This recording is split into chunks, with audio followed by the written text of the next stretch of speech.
Subscribe now and press the bell icon. Never miss an update. Okay students, तो अभी हमने ये सीखा कि भाई चार टाइप की लाइंस हो सकती हैं, उनमें कैसे डिफरेंशिएट करना है, कैसे पता लगाना है जो हमें दो गिवन लाइंस हैं वो कैसी हैं, आपस में उनका बिहेवियर कैसा है। अब हम बात कर लेते हैं जो हमारा इसमें टॉपिक था वो क्या, intersection point and angle between two lines. तो बेटा दो लाइन अगर दी जाए आपको r equal to A plus lambda B, ठीक है, and r equal to C plus lambda D, तो angle between the lines will be what, dot product obviously ना।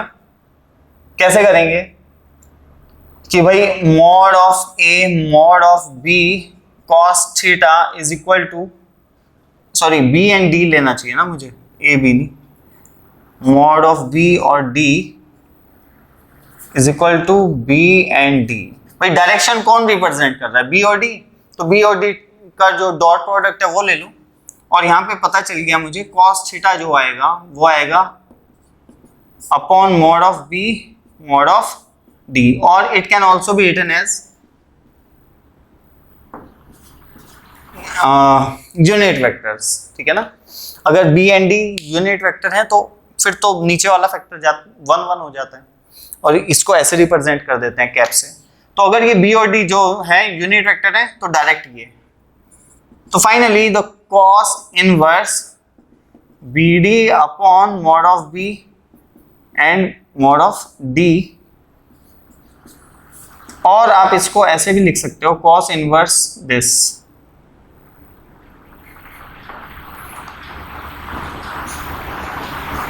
ऑलराइट बच्चों, तो ये आ गया angle between lines. Angle between line क्या होगा, cos inverse B cap dot D cap. Alright, चलिए यहां तक I hope this is clear to you कि भाई जो cos inverse B dot D होगा वो एंगल बिटवीन लाइंस होगा। अब हम बात करेंगे इंटरसेक्शन पॉइंट कैसे निकालते हैं, उससे पहले आप इसको कॉपी कीजिए। ओके बच्चों, अब इंटरसेक्शन पॉइंट निकालना सीख रहे हैं, ठीक है। ओके, यहां पे देखो ये बात तो तुम समझ जाओ पहले, इधर वेक्टर फॉर्म में देखेंगे, इधर कार्टेशियन फॉर्म में देखेंगे, दोनों ही तरीके हैं सेम ही, ठीक है। देखो ये जो वेक्टर फॉर्म है इसको मैं कार्टेशियन फॉर्म में कैसे लिख सकता हूं, आप समझ सकते हैं शायद, x minus x a1 upon b1, x minus a2 upon b2, x minus a3 upon b3।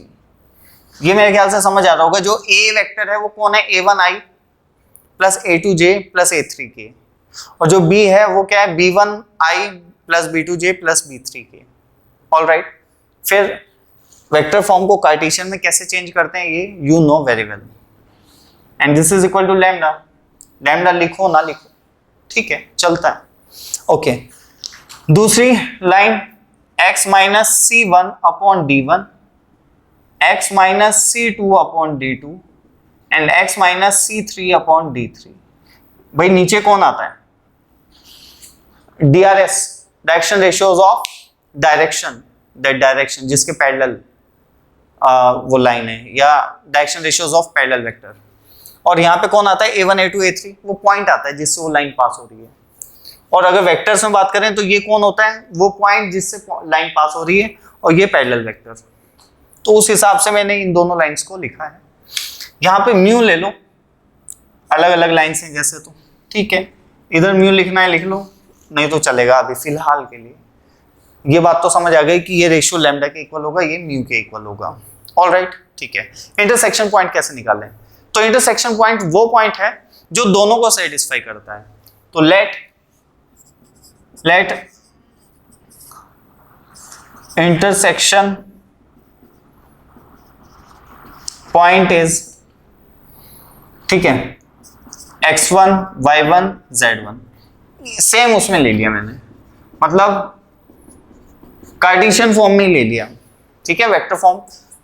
इसे वेक्टर फॉर्म में भी लिख सकता हूं मैं, राइट, इसे वेक्टर फॉर्म में भी लिख सकता हूं। अगर लिखना है तो ऐसे लिख लो वेक्टर फॉर्म में, कि मान लेते हैं R1 है वो, x1 i y1 j और z1 k, ये उसके पोजीशन वेक्टर हैं इंटरसेक्शन पॉइंट के। और उसका नाम क्या है, फिक्स पॉइंट है ना, तो उसका नाम मैंने क्या दे दिया, r1। ठीक है, r ही तो है वो अपना वेरिएबल, उसकी जगह ये रखे जाएंगे। ऑल राइट, ये इन दोनों इक्वेशन को सेटिस्फाई करेगा, it will satisfy both the equations. ठीक है, बोथ इक्वेशंस। अब रख दो r1 a plus lambda b, r2 c plus mu d, sorry r2 नहीं r1 ही, r1 जो पॉइंट है वो दोनों को सेटिस्फाई करेगा। सिमिलरली यहाँ पे भी, यहाँ पे x1 a1 upon b1, x2 a2 upon b2, x3 sorry y1 आएगा ना यहाँ पे y1, एंड ये z1 upon what, a3 upon b3। Similarly x1 minus c1 d1, y1 minus c2 d2, and z1 minus c3 d3 is equal to lambda और is equal to mu. ऐसा है कुछ। ठीक है, यहां तक तो बात समझ आ गई। अब देखो ध्यान से, ये दोनों को इक्वेट कर सकता हूं या नहीं, a plus lambda b and c plus mu d, because both are same thing. तो a plus lambda b equal to c plus mu d। Similarly यहां पे मैं क्या कर सकता हूं, यहां पे इक्वेशन फर्स्ट का यूज करके मैं निकाल सकता हूं x1 will be a1 plus lambda b1, a1 plus lambda b1, और y1 क्या निकाल सकता हूं, a2 प्लस लैम्डा b2, सही है। और z1 क्या निकाल सकता हूं, a3 प्लस लैम्डा b3। और यहां से इस इक्वेशन का यूज करके x1 क्या होगा, x1 c1 plus mu d1, c2 plus mu d2 and c3 plus mu d3। बात सही है कि नहीं? x1 इसके हेल्प से भी निकाल सकते हैं, इसके भी। पहले इसको इसके साथ इक्वेट किया तो क्या निकल के आया, x1। देखो b1 लैम्डा से मल्टीप्लाई होगा, फिर a1 इधर चला जाएगा, तो a1 plus lambda b1, a2 plus lambda b2, a3 plus lambda b3, यहां से आया ये, और इससे ये आया, ये दोनों इक्वल है। यस, कितने अननोन है, दो। कितने अननोन है, लैम्डा एंड म्यू अननोन है। समझे क्या, लैम्डा एंड म्यू अननोन है। दो इक्वेशन चाहिए सॉल्व करने के लिए, मेरे पास तीन है, सॉल्व हो जाएंगी मतलब। Now solve for lambda and mu. Now solve for बेटा लैम्डा एंड म्यू। लैम्डा और म्यू के लिए आप इनको सॉल्व कीजिए, इस इक्वेशन को, इसको। ठीक है, ओके। अब देखना, ध्यान से देखना।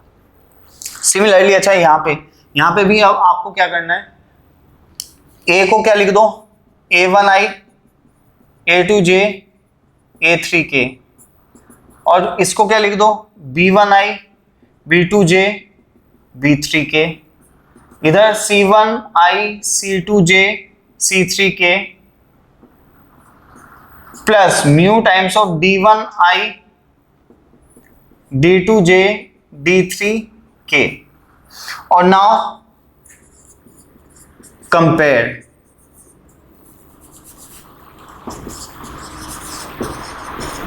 नाउ कंपेयर, जब कंपेयर करोगे तो ये चीजें मिलेंगी आपको।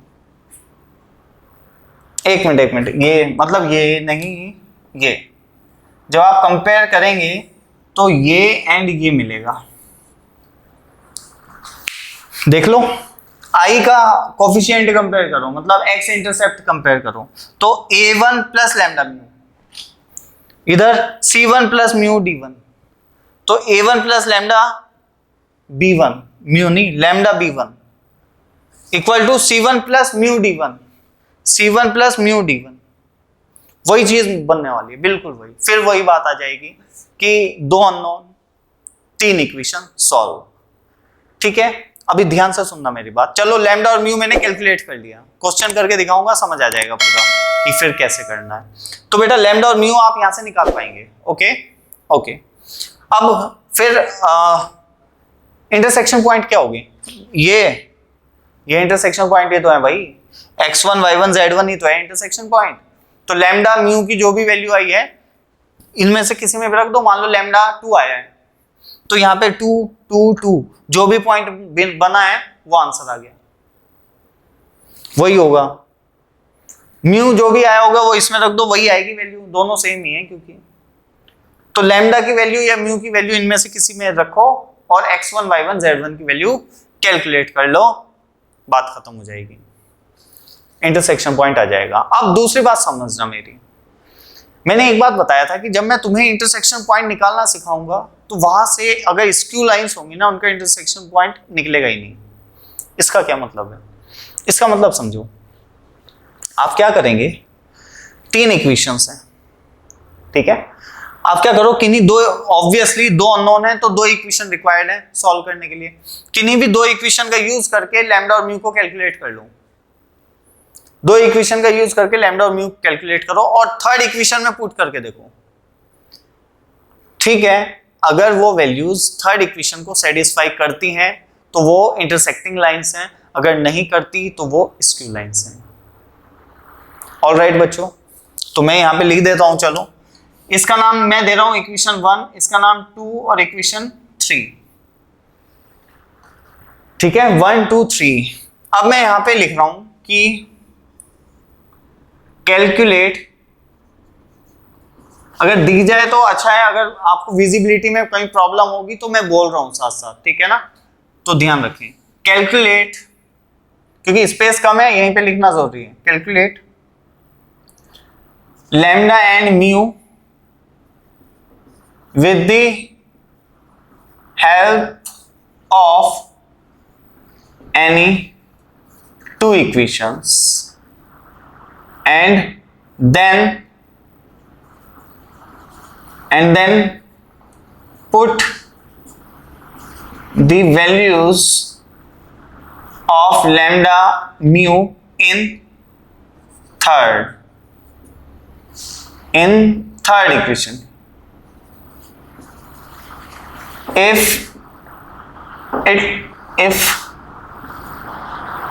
these values, if beta these values satisfy the third equation, then lines will be intersecting, otherwise skew lines, ठीक है। अदरवाइज लाइंस कैसी होंगी बेटा? स्क्यू लाइंस होंगी। तो मैं दोबारा से पढ़ के बताता हूं, calculate lambda and mu with the help of any 2 equations, ठीक है, and then put the value of lambda and mu in the third equation, if these values satisfy the third equation, then lines will be what? Intersecting. If या otherwise, मतलब अगर ऐसा नहीं होता है, अगर लैम्डा और म्यू की वैल्यूज थर्ड इक्वेशन को सेटिस्फाई बेटा नहीं करती हैं, तब वो लाइंस कैसी होंगी? स्क्यू लाइंस होंगी। ऑलराइट, ये बात ध्यान रखिए। तो यहां से भी हम स्क्यू लाइंस की कॉन्सेप्ट को निकाल सकते हैं। तो ये प्रोसीजर ना एकदम टिप्स पे होना चाहिए, ये इतनी देर नहीं लगती इसे कैलकुलेट करने में। ओके, मैं अभी तुम्हें दिखाऊंगा करके, तो बहुत जल्दी से, हमें बहुत तेज स्पीड होनी चाहिए इस चीज में, इंटरसेक्शन पॉइंट निकालने में लाइंस का, क्योंकि ये क्वेश्चंस के बीच में ज्यादा यूज होती है। ऐसा क्वेश्चन बहुत कम आएगा, बोर्ड में आ सकता है कि 2 लाइंस दी जाए, इनके इंटरसेक्शन पॉइंट निकालूं, लेकिन जेईई मेंस और एडवांस की बात करें तो उसमें इंटरसेक्शन पॉइंट निकालना क्वेश्चन के बीच में यूज किया जाता है। ऑलराइट बच्चों, तो जल्दी से इसको कॉपी कीजिए। ओके बच्चों, अभी मैंने कुछ लाइंस लिखी हैं, मैंने ऐसे ही रैंडम जस्ट ऐसे ही लिख दी लाइंस, ठीक है। अब कुछ ना कुछ तो होंगी ना इन चारों में से, तो लाइन इक्वेशन मैंने ऐसे ही लिख दी है। अब देखते हैं, तो इनकी नेचर फाइंड करनी है, find the nature of pair of lines, right. तो देखते हैं, बस कैलकुलेशन थोड़ी टफ ना बने, क्योंकि मैंने ऐसे ही जस्ट बना दिया है। ओके, तो पहला पेयर ये है, एक फॉर्म तो वेक्टर फॉर्म दे रखी है, एक कार्टेशियन फॉर्म दे रखी है, ठीक है। तो तुम ज्यादा कंफर्टेबल मेरे ख्याल से कार्टेशियन फॉर्म में होते होंगे, तो ज्यादा बढ़िया है वेक्टर फॉर्म को ना पहले कार्टेशियन फॉर्म में चेंज कर लो, उसके बाद इंटरसेक्शन पॉइंट निकाल लो, बेस्ट है। तो देखो जैसे ये, तो ये पॉइंट है, और पॉइंट कैसे यूज होता है, x minus x1 upon direction ratios of parallel vector. Parallel vector ये होता है, ये पॉइंट होता है। तो यहां पे क्या आना चाहिए, x माइनस 2 अपॉन 1, ठीक है। y minus 1 minus 1, y minus minus 1 मतलब प्लस 1 हो जाएगा, अपॉन j के साथ। अब यहां माइनस 1 मत लिख देना, ध्यान से देखना, j का कोफिशिएंट 0 है, मतलब y इंटरसेप्ट इस पैरेलल वेक्टर का 0 है, तो यहां 0 आएगा बेटा। और यहां पे z माइनस 1 अपॉन माइनस 1, ठीक है बच्चों। तो ये हो गई Cartesian form of this vector form. और दूसरी ऑलरेडी कार्टेशियन में दे रखी है, y minus 0/1 z minus 3/0, z minus 3/0। तो इस चीज को ना ऐसे लिखूंगा मैं, जो y है ना, तो y माइनस 0/1, ठीक है, बता रखा है ऐसे लिखना होता है। ओके, अब इसे मान लो आप λ1, ये लैम्डा, और इसे मान लो म्यू, ठीक है बच्चों, ये है लैम्डा और ये म्यू। इस हिसाब से x की वैल्यू क्या आएंगी, x की इसके हिसाब से 2 प्लस लैम्डा, y की क्या आएंगी -1 प्लस 0 लैम्डा, z की क्या आएंगी, z की आएंगी बेटा 1 माइनस लैम्डा, ठीक है, ये आ गया। ओके, अच्छा इससे भी पहले वैसे हमें एक काम करना चाहिए था, हमें ये चेक करना चाहिए था कि पैरेलल लाइंस तो नहीं है, पैरेलल या कोइंसिडेंट, तो वैसे वो अलग ही दिख रहा है कि देखो 1/1 रेशियो ले लो डायरेक्शन रेशियोज का, 1/1 0/1 -1/0, क्या ये सेम है?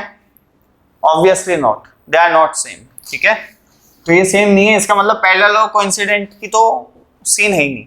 अब दो ही चीज हो सकती है, स्क्यू या इंटरसेक्टिंग। तो ठीक है, इसकी हेल्प से भी लिखो, इसकी हेल्प से आया 2 प्लस म्यू। अच्छा ज्यादा चांसेस, क्योंकि मैंने रैंडम लिखी है तो ज्यादा चांसेस स्क्यू लाइंस की है। अच्छा एक ही प्लेन में हो जाए लाइन, इंटरसेक्टिंग हो जाए, ऐसे चांसेस कम होते हैं। अगर रैंडम लाइन लिखूंगा मैं तो स्क्यू लाइंस के होने के चांसेस ज्यादा बनते हैं। तो मैक्सिमम टाइम मुझे ऐसा उम्मीद है, मैंने तीनों रैंडम लिखी है तो तीनों स्क्यू आ सकते हैं आंसर, देखते हैं। अच्छा ये और ये कितना आ जाएगा बेटा म्यू, और ये कितना आ जाएगा 3 प्लस म्यू। ऑलराइट बच्चों, अब यहां से लैम्डा और म्यू की वैल्यू कैलकुलेट करनी है। जैसे यहाँ पे मैं देखूं 2 से 2 कट रहा है, तो यहां पता चल रहा है लैम्डा और mu both are same thing, ठीक है, ओके। अच्छा यहां से पता चल रहा है म्यू की वैल्यू -1 है, क्योंकि लैम्डा का कोएफिशिएंट तो 0 है, तो म्यू कितना है -1, इसका मतलब लैम्डा भी -1 होना चाहिए। That implies using this equation lambda should also be -1। अब इन दोनों इक्वेशन को थर्ड इक्वेशन में पुट करो। Now satisfy the values of lambda and mu in third equation. In third equation तो 1 माइनस लैम्डा की वैल्यू क्या है -1 और 3 म्यू की वैल्यू क्या है -1, तो ये कितना हो गया बेटा 2 और ये भी 2। वाह मजा ही आ गया, ऐसा कम होता है इंटरसेक्टिंग आ जाए। मुझे लग रहा था स्क्यू आएगी, लेकिन इंटरसेक्टिंग है तो सेटिस्फाई कर गई। देखो म्यू की वैल्यू कितनी आ गई माइनस, लैम्डा की वैल्यू -1 तो माइनस माइनस प्लस हो गया तो 2 हो गया, और ये -1 तो 2 सेटिस्फाई कर रही है। दैट मीन्स भाई इंटरसेक्टिंग लाइंस है, ठीक है।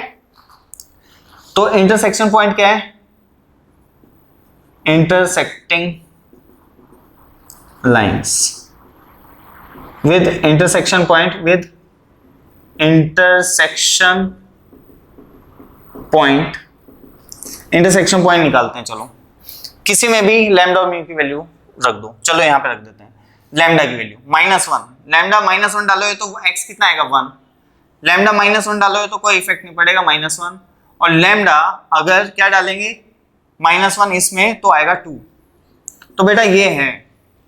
अब मैं ये कहना चाह रहा था कि जैसे म्यू की वैल्यू अब यहाँ पे डालो तब भी यही चीज है। जैसे म्यू को -1 डालो कितना आएगा 1, यहाँ पे डालो -1, यहाँ पे डालो 2, तो 1 -1 2 ये आ गया इंटरसेक्शन पॉइंट। वेरी इजी, इतनी देर लगती है, समझ गए? तो बहुत इजी है, बहुत इजी। तो बेटा ये दो लाइंस जो हैं वो इंटरसेक्टिंग लाइंस हैं और उनका इंटरसेक्शन पॉइंट हमारे सामने है 1, -1, 2। ठीक है, अभी दूसरे क्वेश्चन इन दोनों पेयर्स का देखेंगे, उससे पहले आप इसको जल्दी से कॉपी कीजिए। सो स्टूडेंट्स नेक्स्ट क्वेश्चन पे आते हैं जल्दी से। देखिए, ध्यान से देखिए, ये है, इन्हें कार्टेशियन फॉर्म में बहुत तेजी से लिखना होता है। ठीक है, कार्टेशियन फॉर्म में देखो पॉइंट सिर्फ ये है, मतलब x -1, y -0, z -0। सबसे पहली बात तो ये हो गई, क्योंकि सिर्फ i है, j और k के जो कोफिशिएंट है वो तो 0 है। ठीक है, अब यहाँ पे j + k मतलब 1 1 ये होगा 0। ऑलराइट, इसके लिए बताइए, इसमें x -0, y -1, z -1, क्योंकि j और k है, i है नहीं यहाँ पे। ऐसे नीचे सिर्फ i, बात समझ आई? i, बात समझ आई? ठीक, 1 0 0 यहाँ पे i है सिर्फ। ऑलराइट, j और k का कोई कोएफिशिएंट नहीं है, मतलब 0 है। ठीक है, अब क्या करें, क्या ये पैरेलल है? 0/1, 1/0, 1/0 नहीं, दे आर नॉट पैरेलल। ठीक है, दीज आर नॉट पैरेलल। अच्छा, ये मैं जरूर कह सकता हूं, इसे देखते ही ऐसे ही जस्ट बाय चांस दिमाग में आता है कि एंगल बिटवीन लाइंस इज π/2। देखो डॉट प्रोडक्ट ले लो, एंगल निकालने के लिए क्या करते हैं, जो पैरेलल वेक्टर्स होते हैं उनका डॉट प्रोडक्ट लिया जाता है। तो अगर एंगल बिटवीन द लाइंस अगर मुझे निकालना है मान लो, तो मैं इनका डॉट लूंगा, 0 × 1, 1 × 0, 0 × 1 या 1 × 0। ठीक, तो कितना हो जाएगा डॉट प्रोडक्ट इनका? 0। इसका मतलब डॉट प्रोडक्ट अगर दो वेक्टर्स का 0 है तो वो कैसे होते हैं? वो परपेंडिकुलर वेक्टर्स होते हैं। ठीक है बच्चों, तो ये दोनों लाइंस एक्चुअल में आपस में कैसी हैं? परपेंडिकुलर। अब आई डोंट नो कि ऐसे वाली है या ऐसे वाली है, मतलब स्क्यू है या इंटरसेक्टिंग है, उसके लिए हमें निकालना पड़ेगा। ये लैम्डा और ये म्यू।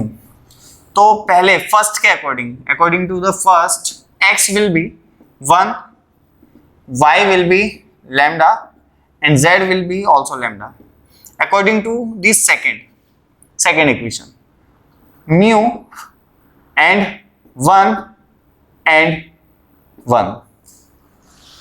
देखो mu कितना है बेटा? 1, लैम्डा 1 और यहां पे भी लैम्डा 1, मतलब दो की हेल्प से mu और लैम्डा, तो mu 1 है और लैम्डा भी 1 है। और थर्ड इक्वेशन को सेटिस्फाई कर रहा है या नहीं? यस, लैम्डा को 1 डाल दो, सेटिस्फाई हो रही है। तो भाई ये भी इंटरसेक्टिंग लाइंस हैं, इनका इंटरसेक्शन पॉइंट क्या आएगा? 1 लैम्डा 1 लैम्डा 1, 1,1,1 इनका इंटरसेक्शन पॉइंट है। बहुत इजी, क्लियर? चलो जल्दी से थर्ड पे आते हैं, इसको जल्दी कॉपी कीजिए। ओके बच्चों, थर्ड क्वेश्चन देखते हैं जल्दी। ये क्या है? ऐसे कुछ दिया हुआ है, ये तो कार्टेशियन फॉर्म है, सीधा यहीं पे लैम्डा और म्यू डाल देते हैं, लैम्डा एंड म्यू। उससे पहले पैरेलल वाला केस देख लो, 2 0 0 है, 4 2 1 है नहीं, पैरेलल नहीं है, देखते पता चल रहा है। इसका मतलब लैम्डा और म्यू, तो इसकी हेल्प से x क्या लिखूं? x 2 लैम्डा, y बताओ 1, सॉरी ऐसे लिखा है ना, तो इसे मैं क्या लिख सकता हूं? पहले चलो इसे मैं थोड़ा सही रूप दे देता हूं, पहले सही रूप दे देता हूं। x/2 इसे लिखना चाहिए मुझे ऐसे, x - 0/2। ध्यान से देखते रहना, x/2 को लिखना चाहिए x - 0/2। y/0 को y - 0/0। z-3 को z - 3/0। ठीक है, z-3/0। ओके, अच्छा अगर ऐसा दिया होता, मान लो सिर्फ ऐसे देते हैं z-3, तो नीचे क्या मानते? 0 मत मान लेना, ऐसे केस में नीचे क्या मानोगे? 1। ठीक है, तो चलो इस क्वेश्चन को फिर तुम ऐसे उतारना, यहां लिखा हुआ है 3 - z ओनली, ठीक है, ये वाली जो लाइन है इसमें सिर्फ 3 माइनस जेड दिया है, यहाँ तो z माइनस 3 है। ओके चलिए, अब मैंने इसको ऐसे लिख लिया और इक्वल टू लिख लिया लैम्डा, इसको x माइनस 1/4, चलो इसमें भी थोड़ा सा मैं ऑल्टर कर रहा हूं, थोड़ा चेंज कर रहा हूं इसे, मैंने लिखा है 2x माइनस 1/4। ठीक है, तो क्या करेंगे, x का कोएफिशिएंट 1 बनाते हैं, तो ऐसे में मैं क्या करूंगा, इसमें 2 से डिवाइड कर दूंगा ऊपर नीचे, मतलब x माइनस 1/2/2 ऐसे लिखूंगा इसे। ठीक है, ओके, इसे y माइनस 0 अपॉन माइनस 2, ये माइनस इसके साथ चला जाएगा। ओके ओके, ये z minus 3 upon minus 1 is equal to mu. यहां पे था बेटा 3 माइनस z, मुझे तो लेकिन z माइनस समथिंग चाहिए, ना कि समथिंग माइनस z, तो मैंने 3 माइनस z को minus of z minus 1, z minus 3 और नीचे कितना 1, तो फिर इसको मैंने कैसे चेंज कर दिया, z माइनस 3 अपॉन माइनस 1, तो इसको ऐसे चेंज किया, किसी को कोई कंफ्यूजन हो तो। ऑलराइट, ओके, एक बार देख लेते हैं भाई, ये जीरो वाले हैं, ये अलग है, मतलब पैरेलल नहीं है, सीधी वैल्यू निकालो। x कितना आएगा 2 लैम्डा, y कितना आएगा 0, z कितना आएगा 3, इसके हिसाब से बताओ 1/2 प्लस 2 म्यू, इसके हिसाब से माइनस 2 म्यू, और इसके हिसाब से 3 माइनस म्यू, 3 माइनस म्यू। तो किन्हीं दो इक्वेशन से वैल्यूज निकालो और देन थर्ड में सेटिस्फाई कराओ। देखो ध्यान से, यहां से म्यू कितना आ रहा है 0 आ रहा है कि नहीं म्यू, और इस 0 को यहां पे रख दो, तो लैम्डा कितना आ गया 1/4, म्यू 0 लैम्डा 1/4, और यहां पे पुट कर दो, यहां पे म्यू को 0 डालो, 3 इक्वल टू 3, तो बिल्कुल सही है, ये भी इंटरसेक्टिंग लाइन आ रही है। तो बेटा इंटरसेक्टिंग लाइंस आ रही हैं ज्यादा, तो म्यू और सेटिस्फाई कर रहा है, तो भाई ये बात सही है, इसका मतलब इंटरसेक्टिंग लाइंस है।